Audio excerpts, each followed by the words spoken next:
کمی نہیں ہوگی. انہوں نے سوچا جب ہم فرعون کے قریبی بن جائیں گے تب تو مزے ہی مزے ہیں، مزے ہی مزے ہیں. تو انہوں نے کیا کیا؟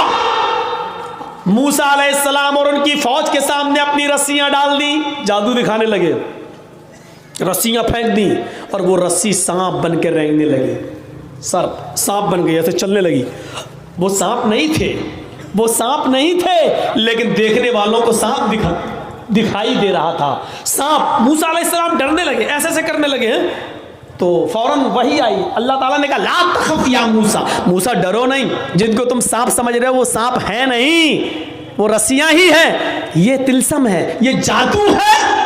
تم اس جادو کو ختم کرنا چاہتے ہو، ان کے سانپوں کو مزہ چکھانا چاہتے ہو، تو ہم نے جو تمہیں ڈنڈا دیا، جو لاٹھی تمہارے پاس ہے، جو عصا، اس کو زمین پر مارو. ان القی عصاک، موسیٰ زمین پر اپنی لاٹھی مارو. موسیٰ علیہ السلام نے اپنا ڈنڈا، اپنی لاٹھی زمین پر ماری، اور جیسی لاٹھی زمین پہ ماری وہ کیا بن گیا؟ اژدہا بن گیا.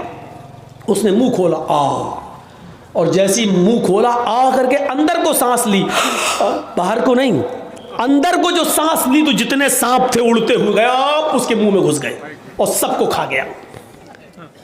جادوگر یہیں سے سمجھ گئے فرعون کے، ہم نے جو دکھایا وہ نقلی مال تھا، فرعون نے جو دکھایا وہ اوریجنل تھا.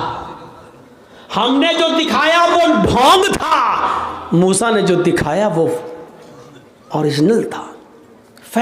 فیک نہیں، فیکٹ تھا، سچائی تھی، ٹرو تھا، اس کے اندر سچائی تھی. ہم نے جو دکھایا وہ پول کھل گئی میری. موسیٰ نے جو دکھایا اس کے اندر، اگر ہم نے موسیٰ کے مقابلے میں کچھ دکھانے کی کوشش کی تو ہم ہی کو منہ کی کھانی پڑے گی اور ہم ہی ذلیل ہو جائیں گے. اس کا کوئی توڑ نہیں ہے، کیونکہ جادو کا اور حقیقت کا کوئی مقابلہ نہیں ہے. جب فرعون کے ماننے والے اور درباریوں نے انہوں نے دیکھا کہ ہمارے سانپوں کو، ہماری رسیوں کو موسیٰ علیہ السلام کے ڈنڈے کے دوارا بنے ہوئے اژدہے نے کھا لیا ہے، تو اسی وقت وہ چیخ پڑے اور کیا کہنے لگے؟